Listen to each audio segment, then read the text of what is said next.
Pero, nag-report na rin po ang CAAP sa mga air assets ni Congressman Zaldico.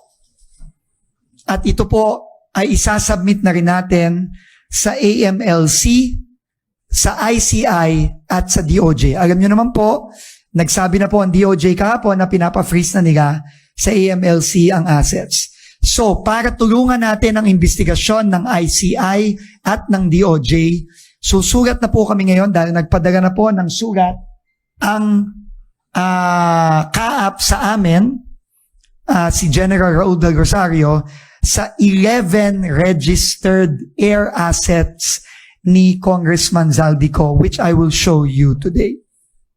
So, total of 4.7 billion pesos value of air assets ni Congressman Zaldico registered to various companies outlined here. So first, under Misibis under Misibis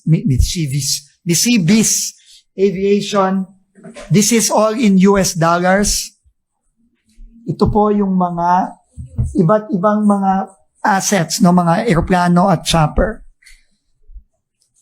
Next is High Tone Construction Development Corporation, all